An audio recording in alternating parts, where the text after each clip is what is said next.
thought the reading of the will would be a formality. A quiet, uncomfortable afternoon in a lawyer's office, a few signatures, maybe an awkward drive home. I had no idea that the moment the attorney opened that folder, my husband would go completely still beside me, the way a person goes still and they already know what's coming, and that what I was about to hear would expose not one betrayal, but three, each one buried beneath the last, like layers of rot beneath a clean coat of paint. The most shattering part wasn't what Gerald Marsh had written about me. It was what he had written about my husband. And it was the fact that my husband had read it 6 weeks before his father died, said nothing, and continued to sleep next to me every single night as though the world were unchanged. Gerald Marsh had never liked me. I want to say that plainly because it matters. He had never pretended otherwise, never made the gracious effort that even difficult people sometimes make for the sake of their children's happiness. From the first evening Thomas brought me to meet his parents, a Sunday roast in the Marsh family home in Whitfield, a house that smelled of old wood and lemon polish, and something underneath that I could not name, something faintly metallic and tightly controlled. Gerald had looked at me across the table with eyes that were pale and measuring and entirely without warmth.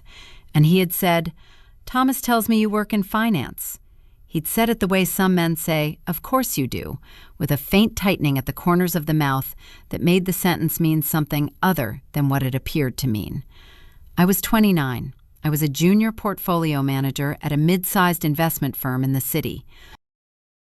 I was careful with money, good at numbers, genuinely proud of the career I had built from nothing. My parents had not been wealthy. There had been no family connections, no useful introductions. Everything I had earned through 7 years of early mornings and late evenings, and the specific kind of determination that comes from knowing there is no safety net beneath you. None of that seemed to matter to Gerald Marsh. What seemed to matter to Gerald Marsh was that I was not from the right kind of family, did not have the right kind of last name, and had, in his view, expressed once and never retracted, arrived in his son's life with the clear intention of getting my hands on the Marsh estate. The Marsh estate. It sounds grander than it was, and yet it was not nothing. Gerald had built his money in property development over 30 years.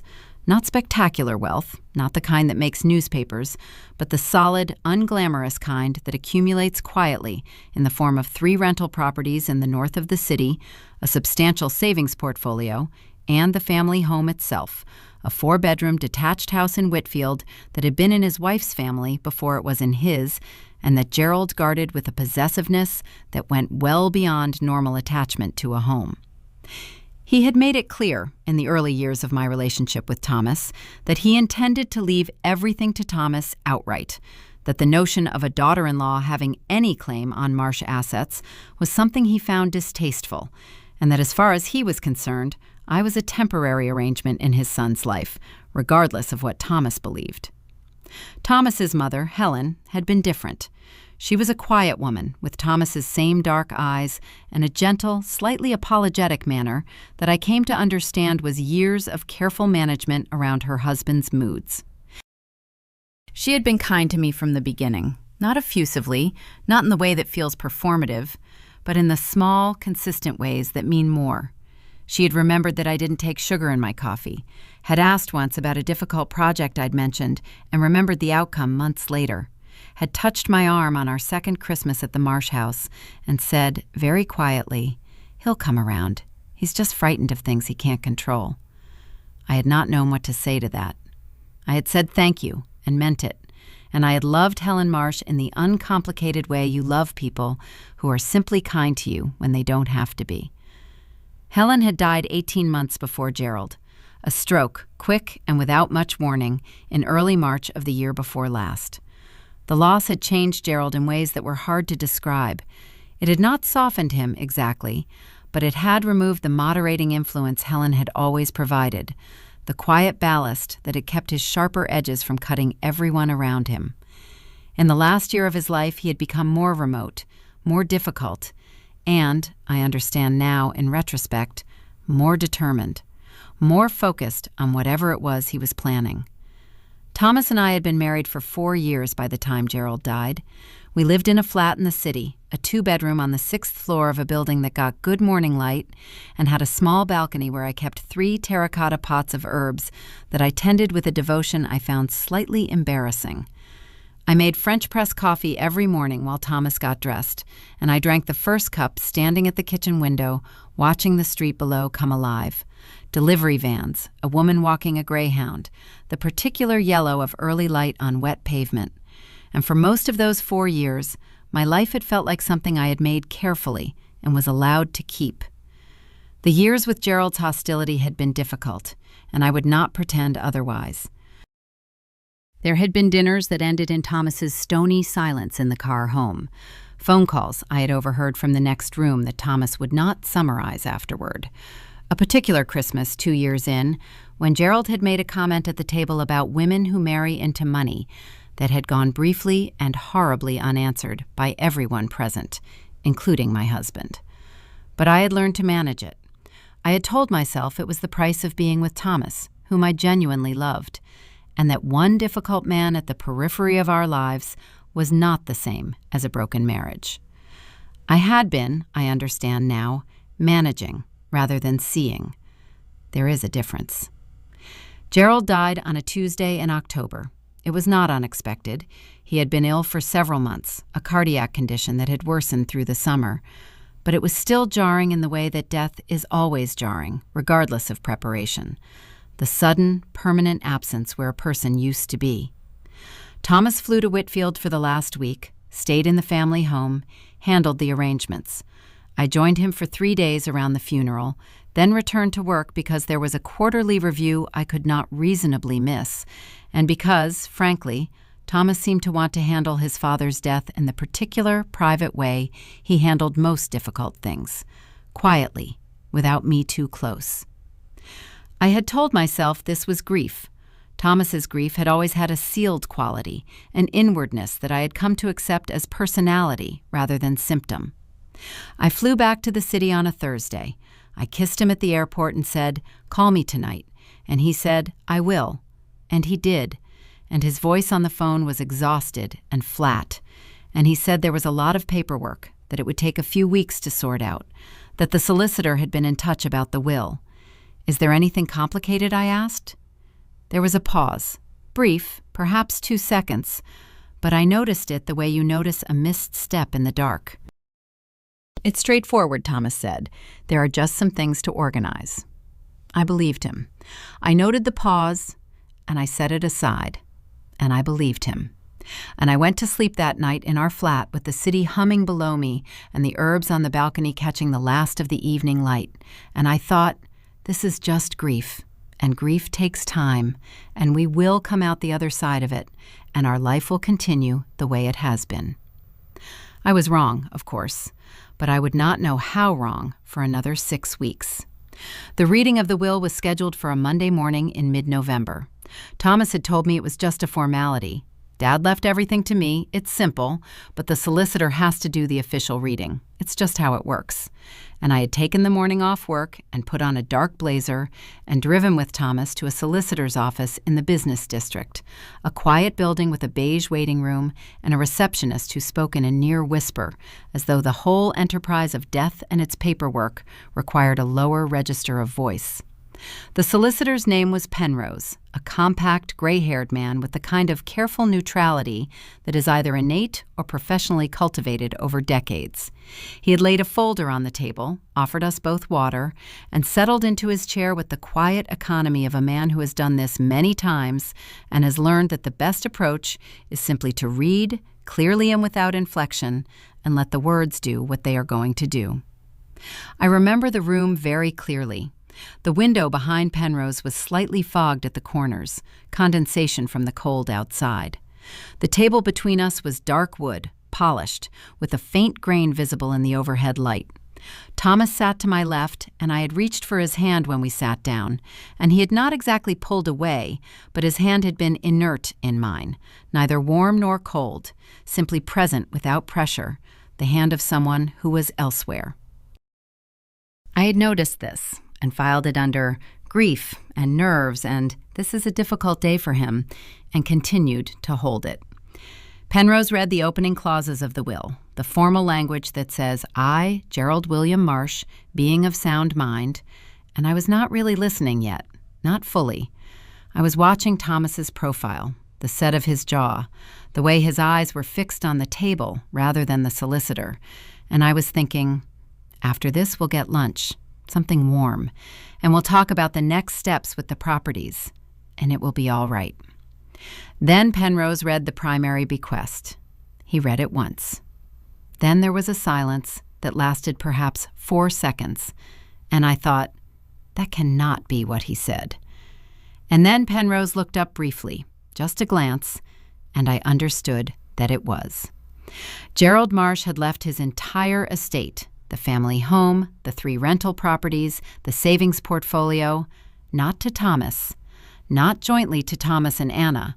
To Thomas, yes, but with a formal legal addendum attached, a codicil that had been added 14 months before Gerald's death and witnessed by 2 separate parties, which stipulated that in the event Thomas was married at the time of Gerald's death, the estate was to be placed in a discretionary trust administered solely by Thomas, from which Anna Marsh, named specifically, my full name on the document, Anna Catherine Marsh, née Bridwell, was explicitly excluded from any benefit, any claim, or any entitlement whatsoever. The language was precise and deliberate and clearly written with legal assistance. It was not a vague expression of preference. It was a watertight, professionally constructed document whose entire purpose was to ensure that I received nothing and had no legal basis to challenge that outcome. My hands were flat on the table. I became aware of them with a strange clinical detachment, pale against the dark wood, very still, not shaking, which surprised me. I had always imagined that a moment like this would produce an immediate, visible reaction, trembling or tears or the collapse that people describe in these situations. Instead, there was a cold, spreading clarity, like cold water moving through my chest, like the particular silence that comes after a very loud sound has stopped. I could hear the heating system in the walls. I could hear Penrose's pen against the folder as he turned a page. I could hear, or imagined I could hear, Thomas breathing beside me. Careful, measured breaths, the breathing of someone trying not to be visible. I turned to look at him. He was looking at the table. "Thomas," I said. My voice came out level. I was genuinely surprised by how level it was. He didn't look up immediately. When he did, his eyes met mine for just a moment. Pale gray eyes that I had loved for 6 years, that I had watched across cafe tables and woken up to on ordinary Tuesday mornings, and watched fill with tears when his mother died. And in that moment I saw something in them that I will not be able to fully describe and will not be able to entirely forget. It was not guilt, exactly. It was the expression of a person who has been carrying a weight for a long time and is relieved in some terrible way to have it finally put down. "You knew," I said. He looked at the table again. Thomas, still level, still calm. The cold water was still moving. "You knew about this." "Anna," he said quietly, "not here. I need you to tell me, not here." His voice was low, almost a murmur, and he glanced toward Penrose with an expression that was part embarrassment and part something I couldn't name. Penrose had gone very still with the careful neutrality of someone who has been in this room many times and knows to become furniture when necessary. I looked at my hands on the table. I thought, with sudden and vivid clarity, he said it was straightforward. He had sat in our kitchen 6 weeks ago and told me the estate was straightforward. There was just paperwork. It would take some time. And I had stood at the counter with my coffee and believed him. Because why would I not believe him? Because we had been married for 4 years, and I had shared a bed with this man and told him things I had told no one else. And somewhere between then and now, he had known that his father had written me out of the picture with legal precision, and he had chosen, every day for 6 weeks, to say nothing. I picked up my glass of water and drank it slowly. I set it down. I said, "Please continue, Mr. Penrose," and my voice was the voice of someone who is still inside their own body and intends to remain there. Penrose continued. There were further details: the trust instrument, the administration process, the timelines for property transfer. I listened to all of it. I took in every word. I asked one clarifying question about the codicil because I needed to understand when it had been signed and who had witnessed it. And Penrose answered with quiet precision. Signed 14 months before Gerald's death, witnessed by a neighbor named Robert Callow and by a second party whose name I did not recognize. Notarized at this very office by a junior solicitor now on maternity leave. 14 months before Gerald's death. That meant it had been signed while Helen was still alive. No, wait. I calculated quickly. Helen had died 18 months ago. Gerald had signed this document 4 months after his wife's death, alone in the house in Whitfield with a neighbor and a hired witness, and nobody had thought to tell me. When the meeting was over, Thomas stood and shook Penrose's hand with a brevity that was itself a kind of confession. And I stood and did the same, and we walked out through the beige waiting room and through the glass door and into the cold November air. The street was gray. There was a smell of rain and exhaust and the particular flatness of a city in November, stripped of summer color. I stood on the pavement, and I did not speak. I was waiting for Thomas to say something, to begin at least some version of the explanation that I was owed. He stood beside me with his hands in his coat pockets and his eyes on the street, and the silence stretched between us for long enough that a woman with a pushchair walked past us, and a taxi pulled up to the curb and released a passenger and drove away. "When were you going to tell me?" I asked. "Anna, when?" The word came out harder than I intended. "Not before the meeting, clearly. Were you going to tell me afterward? Or were you going to let me read through the trust documents on my own and piece it together?" Thomas exhaled. The breath was visible in the cold air, a small white cloud that dissipated immediately. "I found out 6 weeks ago," he said. "I went through Dad's papers after the funeral, and I found the codicil in his desk. I should have told you straight away. I know that. I needed time to figure out how to tell your wife that your father had spent 14 months constructing a legal document specifically designed to exclude her from your family's estate." "He was ill," Thomas said. He'd always had strange ideas about—" "Don't." I turned to face him fully now, and I saw him register the expression on my face and adjust slightly, the way a person adjusts when they realize the conversation is more serious than they had prepared for. "Don't explain his motives to me as though I don't understand them. I understand his motives perfectly. I have understood his motives for 6 years. What I don't understand is yours." He didn't answer. The gray street moved around us. Somewhere nearby, a bus pulled away from a stop with a long hydraulic exhale. "Come home," Thomas said. "Let me explain everything at home." I stood there for one more moment, looking at the man I had married, and I thought, yes, let's go home. Let's have the conversation. All of it. Because I had the faint, cold, barely formed suspicion, born in that meeting room from the way Penrose had turned that page, from the way Thomas had not looked at me, from the particular shape of his relief, that the codicil was not the whole story, that there were more pages in Gerald Marsh's folder, that the document I had just heard read aloud was perhaps not the worst thing in it. I was right, but I would not know how right until Thomas opened his laptop that evening and showed me something he had been hiding for 6 weeks, and the ground beneath what I thought was my life gave way entirely. We drove home without speaking.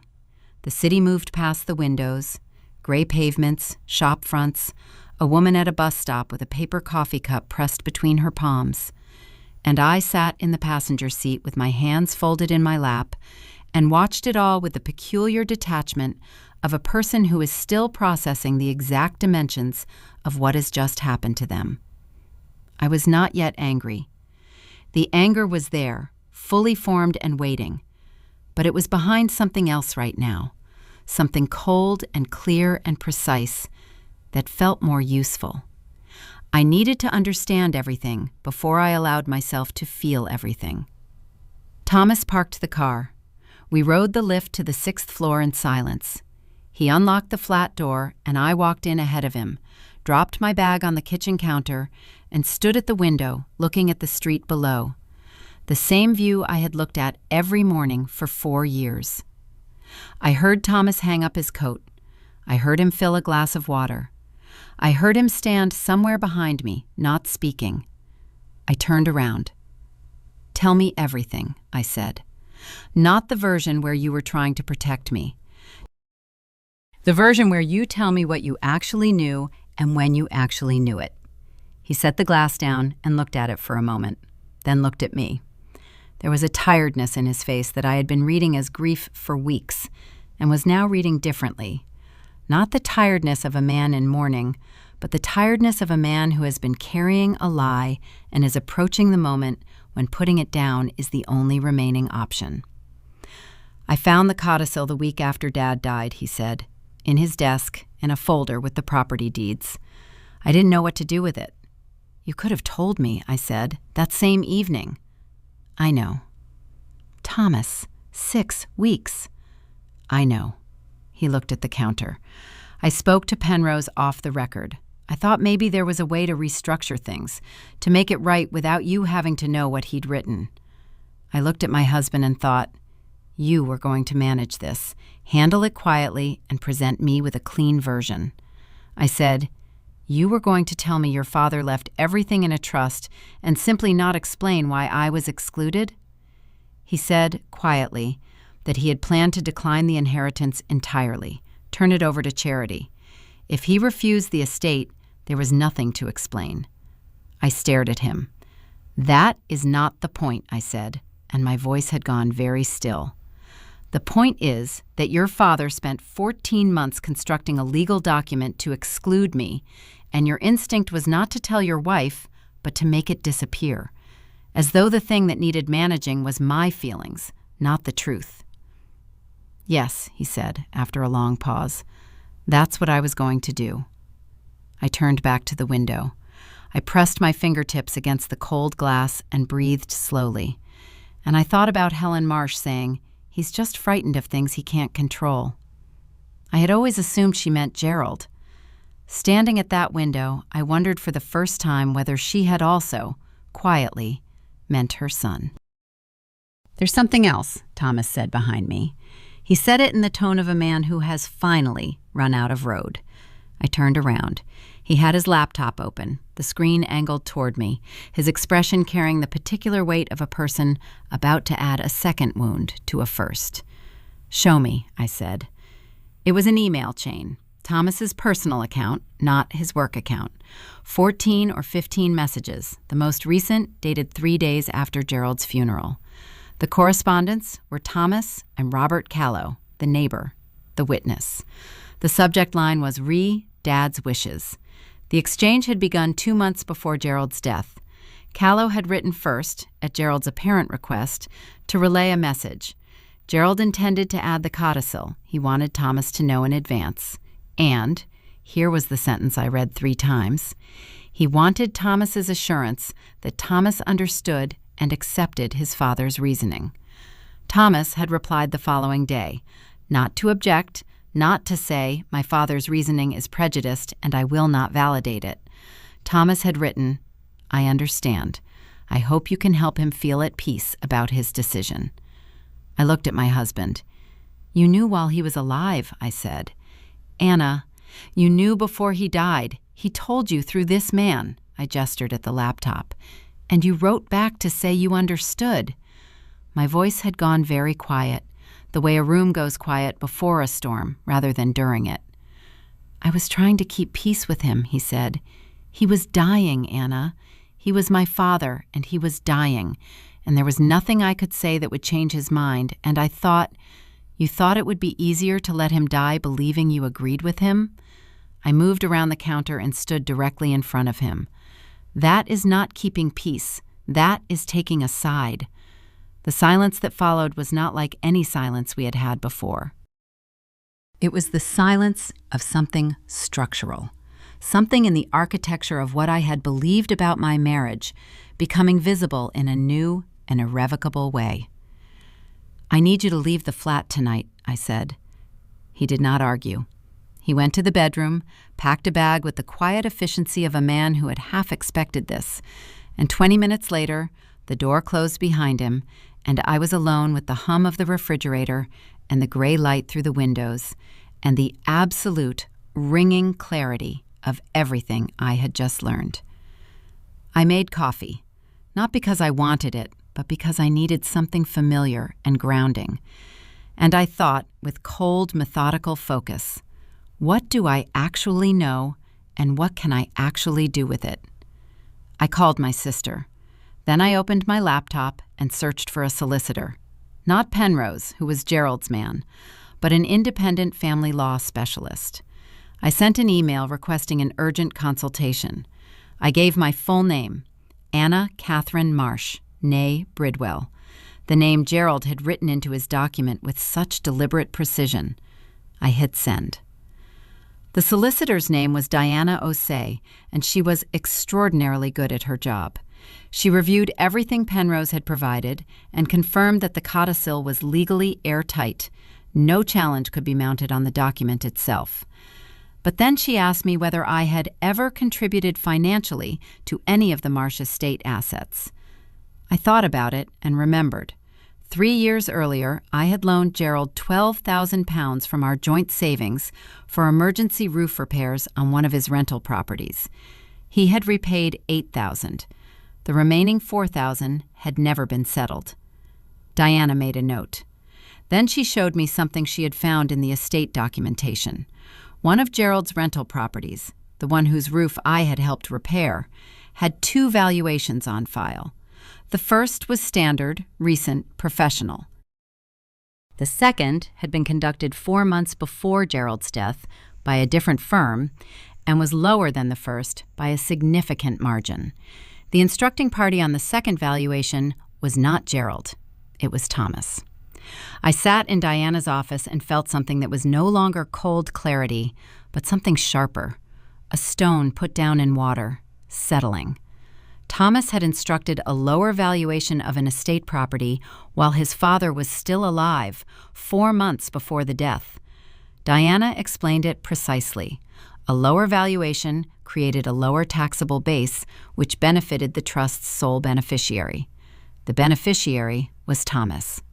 He had not merely accepted the codicil passively. He had been an active participant in the financial architecture of the estate that would exclude me, managing its tax implications before his father was in the ground. The 6 weeks of silence after the funeral was not the paralysis of a man who didn't know how to break difficult news. It was the continuation of a process he had been engaged in for months. What followed took 3 months. Thomas and I met twice a week throughout that period in the kitchen of the flat that was both of ours, talking with the painful honesty of 2 people deciding whether what remains of something is worth keeping. There were evenings when I felt, simultaneously, love and grief and a final cold anger, all 3 present at once, occupying the same space without canceling each other out. That is the specific texture of certain betrayals. It does not erase what was real. It sits alongside it and asks you to hold both. Thomas told me, eventually, everything. He had known about the codicil for 4 months before Gerald's death. He had raised it once with his father, and Gerald had said, "If you push this, I'll change it to a charitable foundation, and neither of you gets a penny." Thomas had backed down. He had instructed the lower valuation and told himself it was responsible estate management. He had come home and drunk French press coffee with me and said nothing. "You chose the path of least resistance at every single decision point," I said when he finished, "and you dressed it up as protecting me." "Yes," he said. "I don't think you're a bad person," I said, and I meant it. "I think you're a person who learned, in that house, that the easiest way to manage difficulty was to manage around it rather than through it. That habit nearly cost you your marriage." He looked up. "Nearly," he said. Nearly, I confirmed, depending on what you do now. What Thomas did. He confirmed in writing, to Diana, the full history of his involvement. He waived his claim to the rental property, whose valuation he had manipulated, transferring his interest to a joint account. He repaid the £4,000 with interest. He wrote a formal letter to Robert Callow, copy to Diana, stating that he did not endorse the process by which the codicil had been witnessed. And he sat across from me in that kitchen and said, with the difficulty of a truth long avoided, "I was afraid of him my whole life. I'm sorry that I let that fear become something I did to you." 6 months later, Thomas and I are still in the flat. The herbs on the balcony have been replanted. The basil didn't survive winter, but the rosemary is extraordinary, dark and dense. I drink my coffee at the kitchen window most mornings, and most mornings Thomas comes and stands beside me, and we look at the street together, and sometimes we talk, and sometimes we don't, and both are fine. I did not get the Marsh estate. Gerald's scheme worked, technically, in the narrow legal sense. What I got instead was the truth, in full. The £4,000 returned, a husband who is slowly learning to move through difficulty rather than around it, and a clearer understanding of my own marriage than I had on the morning I walked into Penrose's office, believing the afternoon would be a formality. I think about Gerald sometimes, not with warmth, but with a dispassionate curiosity about what it must have cost him to spend the last year of his life building a legal argument against a woman he had never bothered to know. All that precision, all that planning, the codicil, the language, the advanced coordination, the valuation, all of it in service of making sure that I received nothing. He had put more deliberate effort into excluding me than he had ever put into understanding me. The rosemary on the balcony smells extraordinary this year. The coffee is hot. The morning belongs entirely to me, and that, after all of it, turns out to be enough.